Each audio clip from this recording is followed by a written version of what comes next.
pre svega on je nešto drugačije od onoga što sam ja do sad igrao, ali i retko kad mogu da posmatram lik van konteksta same priče. I u tom smislu, dakle, pre svega sam se trudio da razumem priču, to jest da razumem šta je Dušan hteo da kaže svojim scenarijom i svojom pričom, a s druge strane, postoje određene informacije o tom liku, jer u samom scenariju, a to je da je on jedan izuzetno pobožan čovek i prosto trudi se da obavi svoj zadatak sveštenika na najbolji mogući način u skladu sa kanonima njegove vere i zapravo njegove službe tamo, jel? Jako je posvećen, pošten i posvećen pre svega svom pozivu.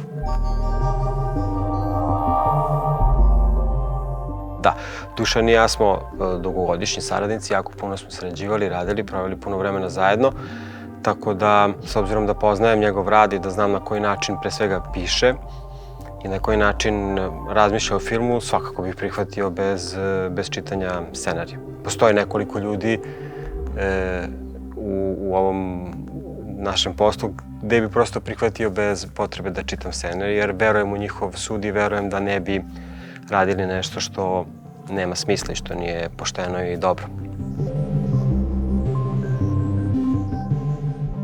Film je individualna stvar. Dakle, svako od nas, pogotovo autori, biraju temu kojom žele da se bave.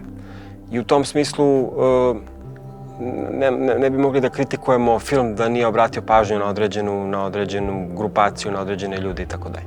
Nije prosto svet filma taj koji bi trebalo da te mere se bavi tim ljudima. Tim ljudima bi trebalo da se bave institucije koje su zadužene da se bave tim ljudima. Mislim da je to mnogo veći propust i mnogo veći problem jeste što se nadležne institucije ne bave tim ljudima. I te nadležne institucije prosto ne vode dovoljno računa o tim ljudima. Ne bave se tim slučajem, oni su prepušteni sami sebi.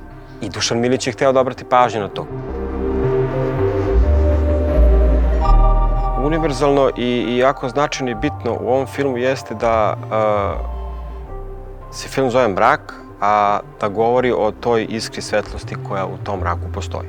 Mislim da se zove Nada, da je to konkretan naziv za to. Ili svetlost u mraku, kako god hoćete. I to je ono što je izuzetno dragoceno u ovom filmu, što je važno i što mislim da će ljudima biti važno.